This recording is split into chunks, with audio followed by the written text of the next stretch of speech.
This is the Business of College Sports podcast with your host, the founder of businessofcollegesports.com, Christy Dosh. Find her on Twitter and Instagram at SportsBizMiss.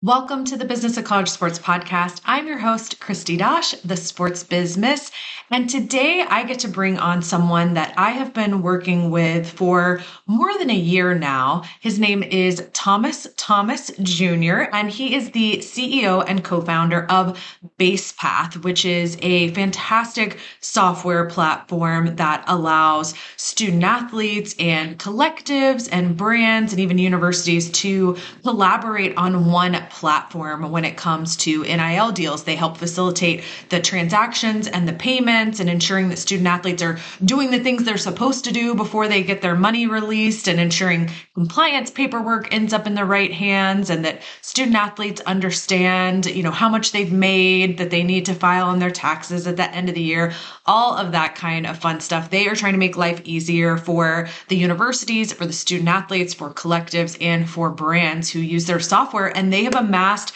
quite an impressive list of clients over the last year and a half or so. And they are a sponsor of my Business of College Sports website, and I am so grateful for their support. It is folks like them who allow me to do this as my full-time work and to bring you articles and podcasts and all of the resources that I bring for those of you who work in and around college sports. So a big thank you to Basepath for being a supporter of Business of College Sports, and I have become a big supporter and fan of theirs. Many of the collectives that I consult with work with Basepath, and so it has been a fantastic partnership that I hope continues for quite some time to come. But I thought it was time to bring Basepath on the podcast to tell everybody a little more about what they do, and whether you are working inside of an athletic department or with a collective or somewhere else in the NIL space where you're dealing with these transactions with student athletes on a regular basis. Basepath might be just what you need to do things more efficiently. So I will get out of the way and cut to our interview so Thomas can tell you more about Basepath. Welcome to the Business of College Sports podcast, Thomas. I'm so glad you're here. Thanks for joining us. Cannot tell you how excited I am to be doing this. Thank you, Christy. We have been talking about having this podcast, for a year now, I think, but the collective landscape has shifted so quickly that I think we kept pushing it back, and it's never going to stop evolving at this point. It doesn't seem like. So It's time to just dive in and take a look at where we're at with this right now. And the reason we're talking about collectives is because that's really what your business revolves around. And I was hoping you could tell people just a little bit about Basepath as a company and what it is you all do for collectives, but I know also for schools and for brands as well. Yeah, sure. First of all, again, thank you for having us on. You are, for us, the go-to person that we look to for the truth and what's going on in real time. So, you already know what we think of you and everything that you've done to help us out, but just have to start there with a big thanks. Basepath, we started off about 14 months ago. So just at the end of 2021, when we came into the space, we thought that we were going to be really primarily focused on bringing financial literacy and bringing some unique kind of aspects to student athletes in the NIL space. When we started, though, we actually got a call from a very big brand who was doing deals with a couple of hundred student athletes at the time. And it was a pretty simple, straightforward deal. It was social media posts for some cash. And even that kind of simple structure we found was incredibly difficult organizationally to operationalize. And we ended up kind of coming in and helping put together a solution for them to more efficiently operationalize it, from, contract execution, getting documents signed, to getting deals submitted to athletes, getting tasks to those athletes, making sure that the athletes are completing their work. A lot of these, certainly brands and, now collectives that are in the space, they want to make sure that they're doing things above board. They don't want to be responsible for the reason why, a kid or a team can't play on Saturday, or that a school can't go to the playoffs or a tournament. So they're trying to ensure that they're doing things the right way. Kind of managing that without an operations system can be difficult to do. Trying to check on 200 different student athletes' social media accounts. Typically, they have 3 to 4 different social media accounts to make sure that they did their post, can be tiresome. And so we ended up turning. I've seen some scary Excel spreadsheets where people are trying to keep track in Excel. Without question. And so, at the time, they were probably putting 20 or 30 hours of work per week into trying to make sure that everything was being done correctly. They were writing physical checks to athletes. It was, tough. And we probably turned that into 20 or 30 minutes of work through the use of our software. And we kind of had an aha moment at the time and said, man, this is pretty great. Like, I wonder if there are other organizations out there that could use something like this.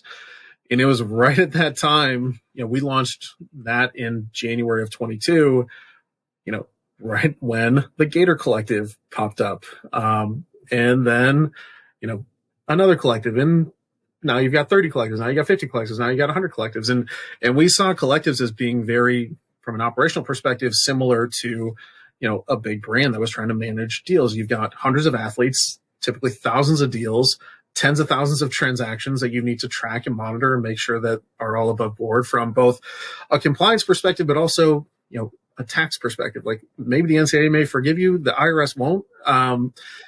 Those are the types of things that they needed some real help on. And so we've, designed a software to support those needs to, again, take a lot of the operational work kind of out of the humans and trying to automate it as best we can so that you don't have to have a bloated staff. And a lot of these folks are true startups. Like, they're trying to get something off the ground, bootstrapping it. And so our software helps them to really kind of move faster and more efficiently. Yeah, what I think a lot of folks would be surprised to learn if they're not operating a collective, or even people who are newer in that space. You and I run calls called the NIL Collectives Consortium, and we're going to get into that, put a pin in that for a minute, because we're going to dig into that some more. But, I've done consulting calls with close to 30, I think, different collectives now. And then we have a few dozen different collectives that have shown up for these calls. And I ran this survey and asked them some stuff about their operations in terms of startup money and budget, but also employees. And people are always shocked when I tell them that the vast majority of collectives do not have a full-time employee. It is really engaged, enthusiastic alums and boosters who are volunteering their time. And yes, some of the collectives have gotten big enough. They have hired full-time staff, but even the ones I know that have full-time employees, we're talking 1 or 2, maybe 3. Like, these are not complex, large organizations with a huge workforce, which is why companies like Basepath have become so necessary in this space, because you're really taking on a lot of that operational burden. Has that been your experience too with the collectives that you're working with, that they're largely volunteer led, or maybe some of the ones you're working with are a little different than the ones I am? No, 100%. I mean, the spectrum with collectives is incredibly wide. Yes. You've got just to let people know, the budget difference when we did this survey ran from 20,000 to like 7 million. Right. So it is a huge spectrum these collectives are on. Yeah, we have some collectives that are dealing in, 4 and 5 figure deals. We have other collectives that are dealing in 6 and 7 figure. Like, it's a huge range of different types of organizations within this space. I will tell you, I think probably all of them have started from someone this is not their full-time job. I can't think of a single collective, certainly that we work with, and even that I've met, or because we've also met with a bunch of them, through the consortium. But, as we've just kind of gotten our name more and more out there, I can't think of a single one where someone was starting this as their full-time job. Almost always it is someone who was asked, typically by, someone within the community to do something for, their school's athletes, and to try to like keep up with the Joneses in some respect. I mean, I would be very curious to know if when the Gator Collective started that they knew what they were really going to set off in motion across the landscape of intercollegiate athletics. Because what it did is it basically set a new standard. And now I can't think of a Power 5 school, save maybe a handful that don't have a collective that's operational and running. And you're starting to see it go down now even further to lower D1, a couple of D2 schools that are popping out. We just talked to a D3 collective that's I've starting. I've had several D2 and D3 calls lately. Yeah, I think that's where it's headed. Yeah, but back to the original question. Yeah, the operations of these collectives, like particularly when they're starting, are typically folks that have full-time jobs already. So, I mean, we say that they're working part-time. Really, they're working nights and weekends. Like they're not even divvying up half and half. It's I have a full-time job as an accountant or lawyer, or I'm running my own business or whatever, and they are doing this as kind of a favor to the community that they're a part of. So now I will say just a unique example, kind of in the opposite direction. I was just talking to a new collective, new to us, that they've been around for some time, that just recently brought on an entire staff. So they are now, and I think you're starting to see this with a lot of these groups where they recognize you do need to have someone to help support the athletes, someone who can be there to answer questions, who can, go out there and cultivate memberships and deals, and contributions. So you are starting to see that side, I think, grow up. But yeah, it's largely been, a lot of folks that have been trying to bootstrap and, do it themselves and try to do it as effectively and efficiently as they can. When you all come in and start working with a collective, what are those sort of first things you're doing to onboard them and onboard their athletes and sort of start streamlining those things they've been running on their own? Yeah, I think typically the first thing that we'll ask to see are what contracts do you have in place and who are your athletes? The onboarding process for us is actually pretty fast and efficient. I was just down with one of our collectives. We onboarded like a couple hundred athletes in less than 10 minutes. Like that's typically not that difficult. It's, we use basic like QR codes and emails and stuff like that to get them up and running. And I'll also tell you typically the easiest way to get an athlete to join your collective is to have a deal for them. So if you tell an athlete, hey, if you sign up, we're going to, help you get a couple $100 or, get you some free gear, whatever it may be. They're much more prone to sign up than otherwise. But I would say those are the two biggest ones for us because, and this is just strictly talking from our software perspective. If we know what the contracts are, we know what the athlete's involvement is with those, we can design it so that the system will essentially automate the flow of task management. So if we know that a player has a 12-month agreement, in months 1 through 3, they have to do 3 social media posts a month. In months 4 through 6, they've got to do 2 live appearances. They've got to show up to tailgates. In months 7 through 9, they've got a podcast appearance and something else. In months 10 through 12, they've got other things.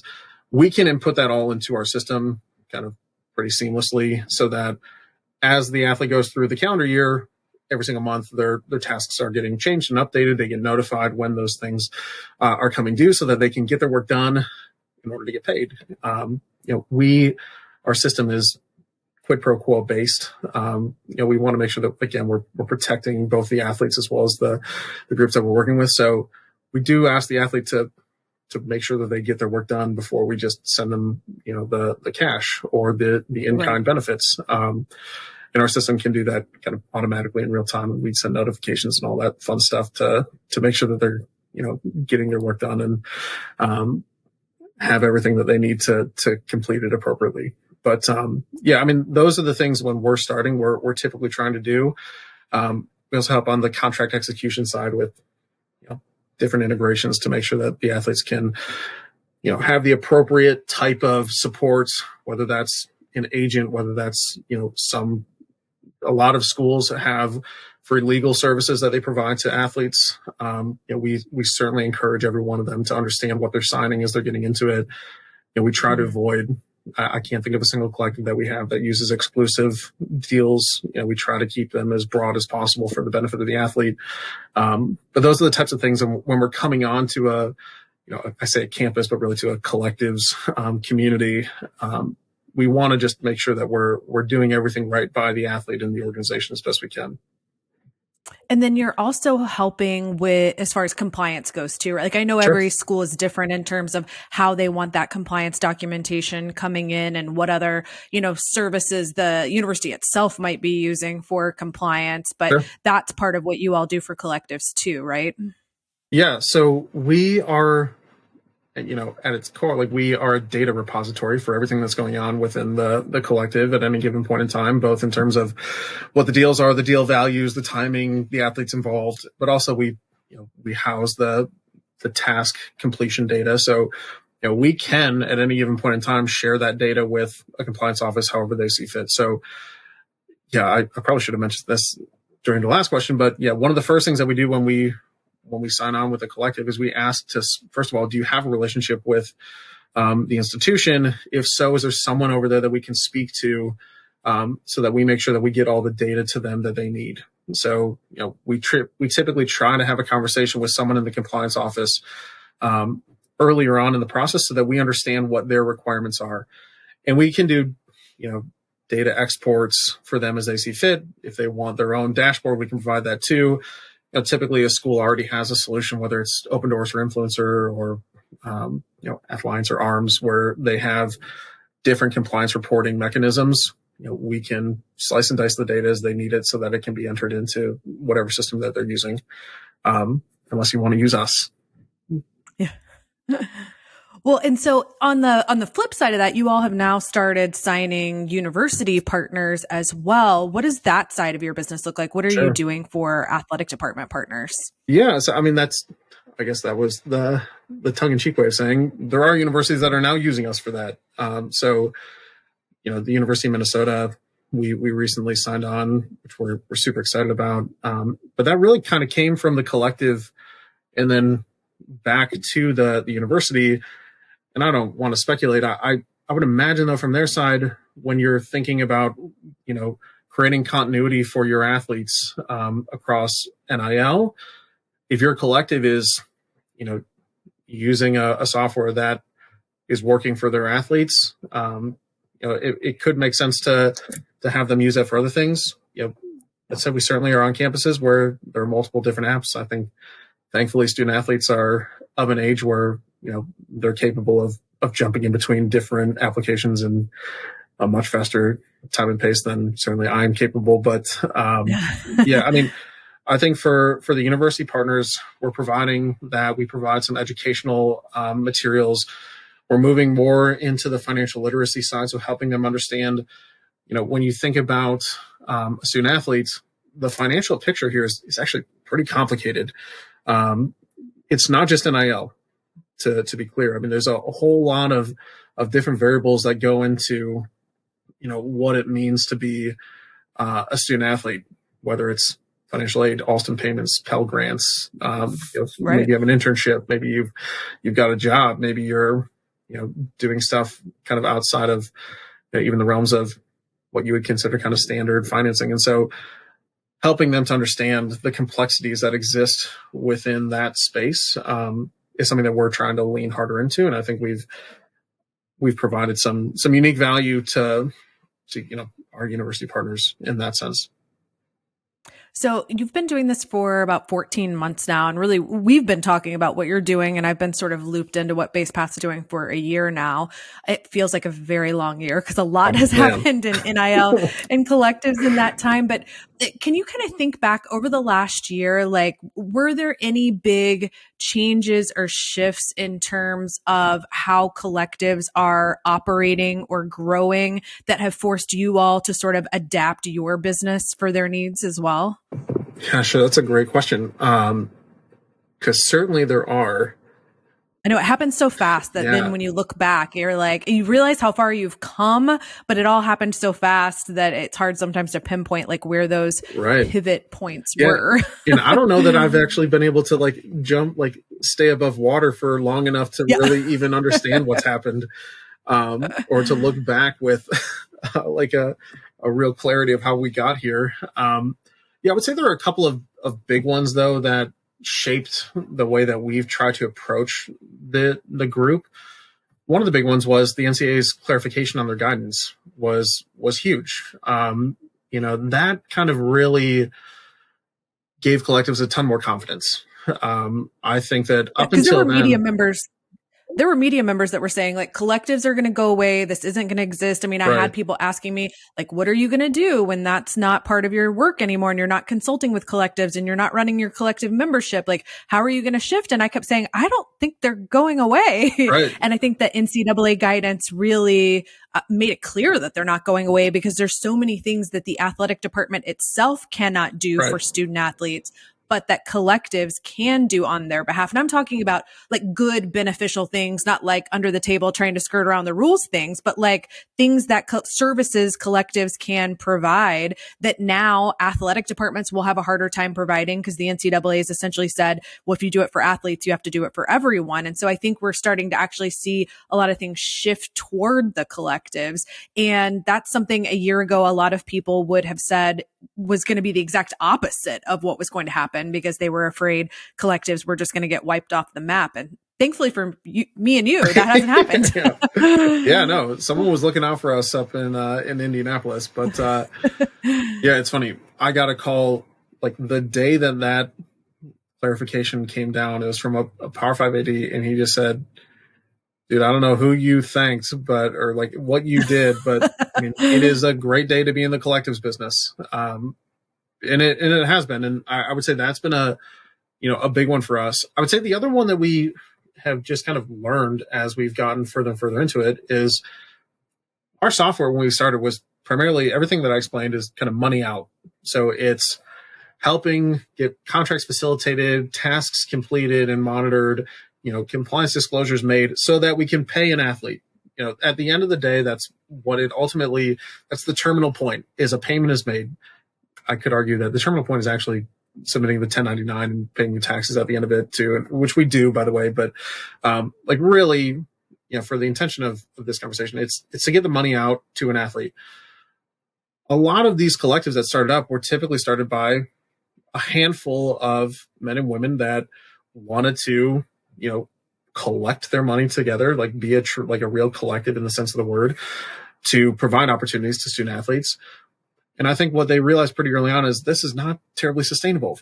We don't want to be the underwriters of collectives, of this collective forever. And so is there a way for us to kind of engage the community to be part of this journey with us? And what you started to see pop up were a lot of these collectives started to offer memberships and subscription options. And so we provided a solution, and, thankfully it's probably become more popular than the operations software, helping these organizations manage the membership side. So, offering different products and tiers that, hey, we're going to give you the t-shirt and the hat and the decal for $15 a month. If you join the $100 a month, you're going to get this.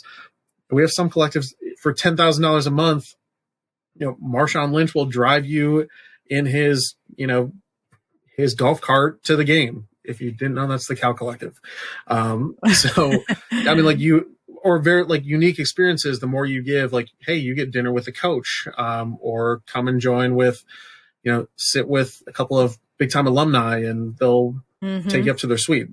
Really exciting opportunities and things that you probably just can't go to the local store and get, but that these collectives can help coordinate. So those are things that have taken off in a big way, and you're seeing now, this is public. I think I read it in an article that maybe even you probably published that, collectives now have thousands of members. I certainly know for the collectives that we have, there are thousands of members and millions of dollars that are, coming to these collectives through fans, folks, supporters, folks that want to be engaged. Some of the other things is like getting content from athletes, doing interviews, like our Minnesota collective. They do a great job they get a lot of player content and unique interviews that are only available to their members. That's Dinky Town Athletes for what it's worth. Those are the types of things that we have really kind of tried to help advance for these folks. And thankfully we've been able to test it and have made a bunch of improvements over, these past 6-8 months. But, I would say that's probably the other biggest shift that we saw and that changed kind of our arc as an organization. Is there a big difference on your side of things, whether a collective is a for-profit and maybe they're, membership based versus being a 501c3, which even with the 501c3s, I know often they have people who are making monthly donations. And so they don't necessarily call it a membership, but you still have those kind of monthly touch points. On your side of things, is there a big difference in terms of how those collectives are run from a software perspective? Yeah, I would say the biggest difference is for 501c3s, you need to provide different types of documentation. So, typically if you're just an LLC that's offering a membership, you want to fulfill whatever your obligations are that someone signed up for. So we'll get them the shirt and the hat or whatever. Or the coupon or the voucher to go shop at the store, which I think is actually the better model, for what it's worth, instead of having to house inventory and ship it from your basement. Just send them a code. Take them to your store. They end up buying more when they're there, for what it's worth. That side from an LLC perspective it's pretty simple. Hey, thanks so much for joining.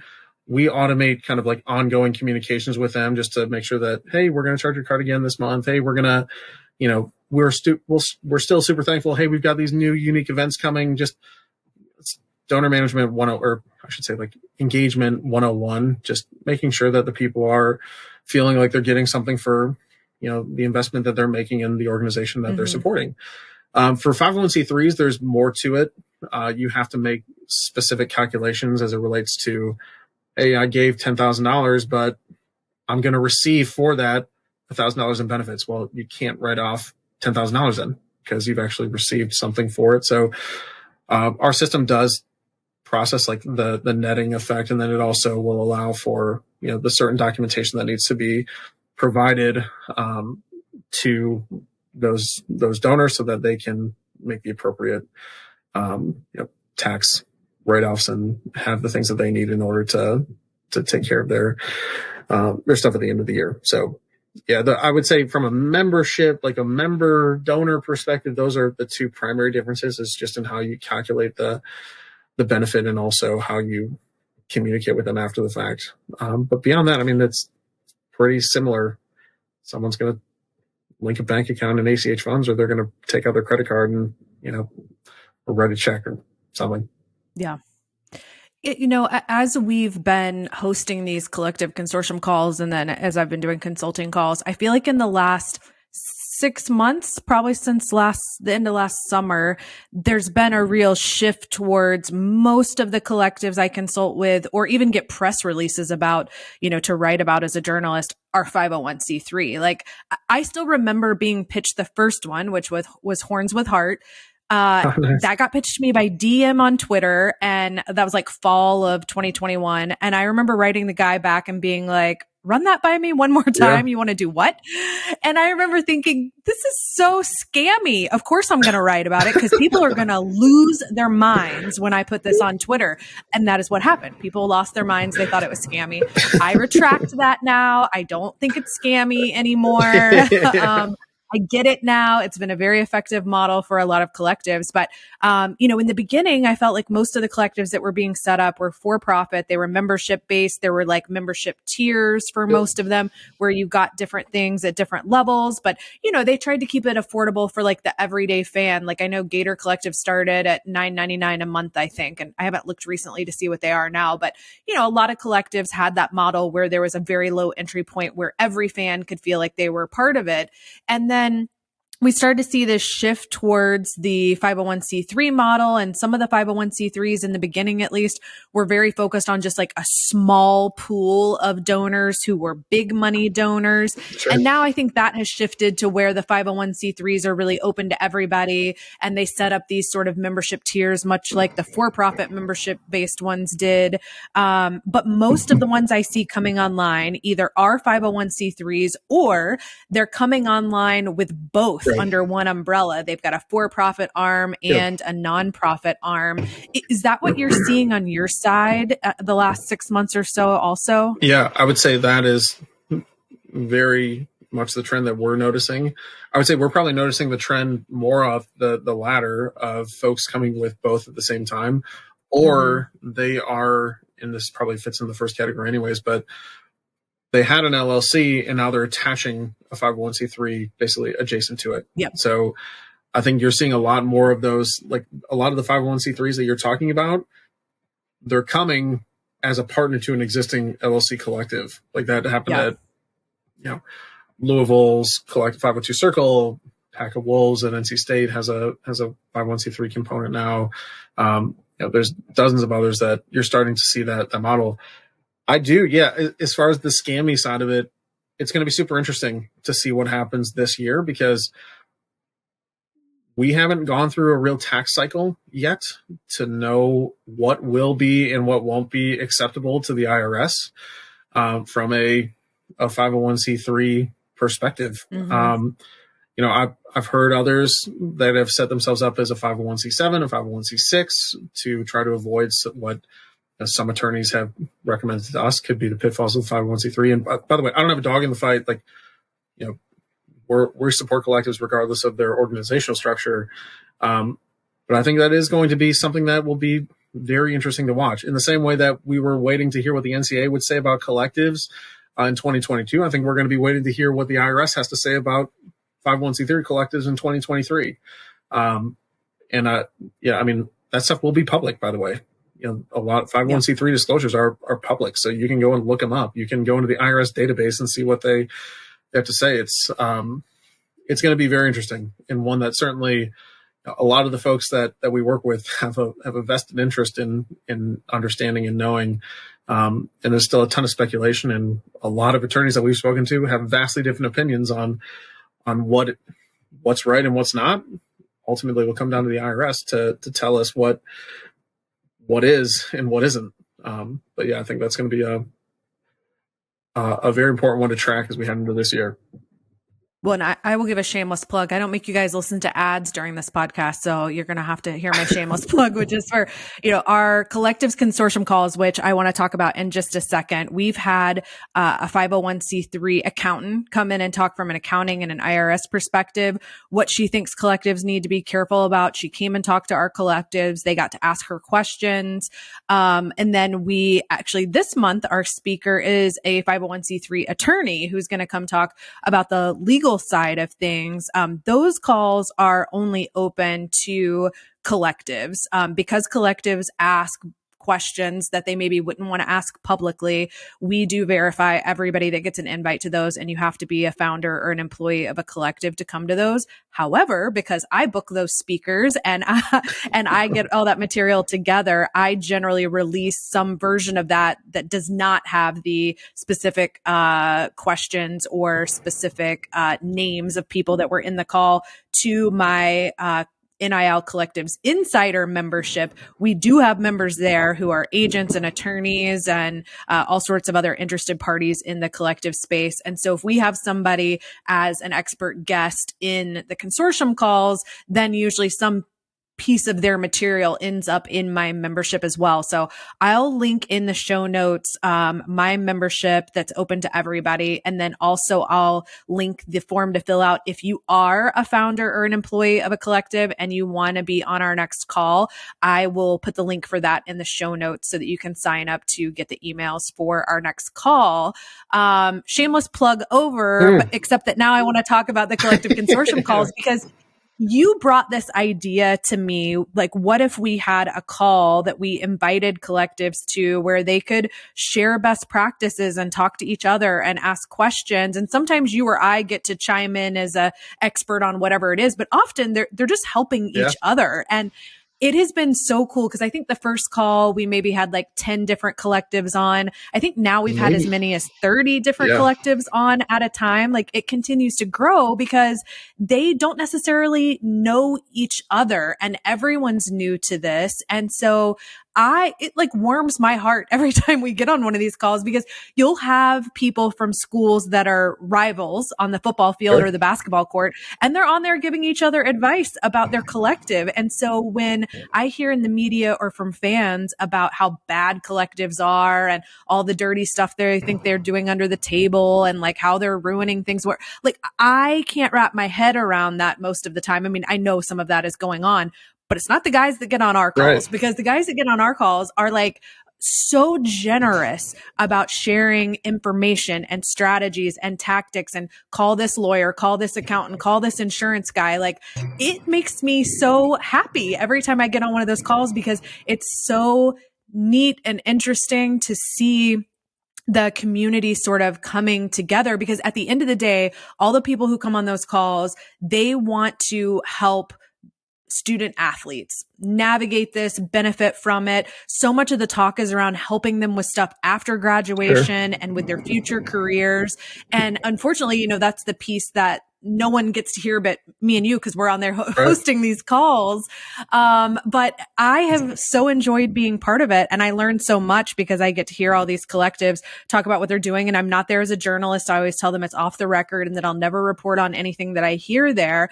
But it does, you know, help me to have that as sort of background information, you know, when I am reporting or when I'm consulting with a new collective. So thank you for the idea and for bringing me in on those calls. And hopefully there will be more collectives who hear this podcast and decide to join us, because you know, now we bring in an expert every month, and I learn from them. We had immigration attorneys last month, and I learned so much. In fact, I was reading through the transcription of that this morning, because that is going to be released. Actually, that podcast episode will come out before this one does. So if you're listening to this podcast, go back a week and you'll find the immigration attorneys. They did agree to be recorded during the call so that I could use it for the podcast. But it's just become such a valuable resource. And I know the collectives who are part of it are so thankful. What has been your takeaway from being part of those calls? Yeah, I think exactly what you just said. I mean, the community is fantastic.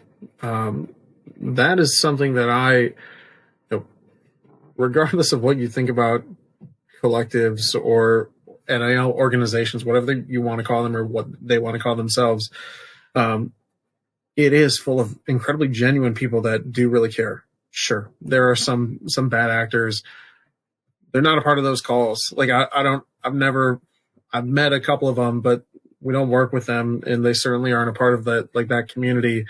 I think exactly like the willingness and the generosity of, you know, these men and women that come together to share best practices, what's been working, what hasn't been working, what are the challenges, what are the opportunities. I mean, it's, you know, the cliche, all the rising tide, you know, raises all boats type of mentality. But I think we are very fortunate in that we've got, I don't even know that we had 8 or 9 on the first call. I think we may have had like 4 or 5, but and now not everybody trusted us on the first call. I don't think there was this like ice breaking, like, who are these people? What are we all doing here? But now people email me and they're like, I just found out about the calls. Why haven't I been on them? I'm like, well, I didn't know you existed, you know, or you haven't reached out to me before, but we'd love to have you on the next call. Like, now people find out about it and they want to come on, and people are so open to sharing, which and I would say magical to see. Even the best part that I've seen from it is the relationships that get taken offline. And we have heard from so many different folks that come to the consortium. They hear something that someone else has said, and we ask everyone kind of going into it, like, hey, do you mind if we share your contact information with this group, only this group? And that goes back to the why it's, you know, collectives only. We don't want to have a whole huge audience there. One is for the safe space that you mentioned, but 2, it's like, hey, if you don't want to share it, no sweat at all. Like, no big deal. But if you don't mind, sometimes you'll hear someone say something, and obviously it's, you know, we try to keep them less than 60 minutes, and they typically run to 90 to 2 hours, and we're having to cut it off. But typically you will hear someone say something. You could have a 2-hour conversation just on that point alone. And so we've heard a ton from folks that have connected offline, that have created like real relationships. Like I was just talking I'm going to be down in Florida, you know, visiting a couple of, you know, folks, and we were talking to one of the collectives down there. They've got collectives from the north that are coming down to visit them because they've just developed those relationships, and they're coming down to see the operations, and they're going to go up to see what they've got going on. It's really cool to see the community that's kind of come out of it.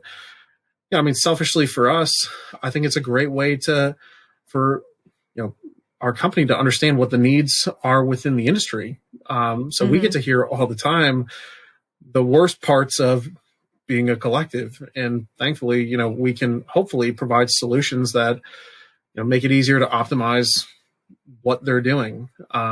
So, I mean, that to me has been the greatest gift, is obviously getting to meet the people and being involved in that community, but understanding what the pain points are so that we can create solutions to make it easier on them as they're kind of going out there and trying to succeed and grow this new industry. And I know a lot of the folks that listen to this podcast work inside of athletic departments. And so for those of you who are still leery of collectives, I understand. And I do think there are some out there who aren't doing things the way I would advise. We'll just leave it at that. But I have to tell you, the number one thing that comes up on these calls is collectives asking for advice about how to develop a better relationship with their athletic department. Oh, yeah. Every single one of them wants to have a good, strong, trusting relationship with the athletic department. Some of them had that right away because the folks who are involved in the collective came from the athletic department. We've seen people leave athletic departments and go into work in collectives, right? Or you have seen people who leave the foundation and go over to the collective. And so that relationship exists from the very beginning, but other collectives have to work very hard at it and very hard at educating the athletic department about what they're trying to do and ensuring them that they're following the rules and that, they have the student athlete's best interests at heart. And I say all that just because for those of you who do work inside athletic departments who are sitting here listening to this episode, I just want you to know how badly they all want to do things the right way and want to develop a relationship with you. Like that comes up on every single call that we have. And so I just encourage you to have an open mind and be willing to take those meetings and listen to them and answer questions and hear what they're all about and what they're trying to do, because I think the vast majority of them are trying to do things the right way and can be a huge benefit to your department. Yeah, and just to follow up on that, I think you are starting to see a shift more towards athletic departments being willing to, out loud say we support this organization. I mean, it's January 12th when we're recording this. Like the Syracuse AD just announced, we're in support of 2 other collectives. Like Ward Manuel in Michigan just said 4 collectives that he's, that they support. It seems like every day you've got another athletic director that's coming out there and saying, hey, we are behind, the organizations. For our money, what we have seen is there's a direct correlation between, are you connected with your university? Do you have at least a working relationship or, that trust that you mentioned, and how successful that collective is doing within the community? If you don't have it, support may be too strong a word, but if you don't at least have an understanding of what the university is thinking about you, and how they are positioning themselves with you, and whether that juxtaposition is, we have to keep a certain length, because from state to state, it can be different in terms of how far a department can go.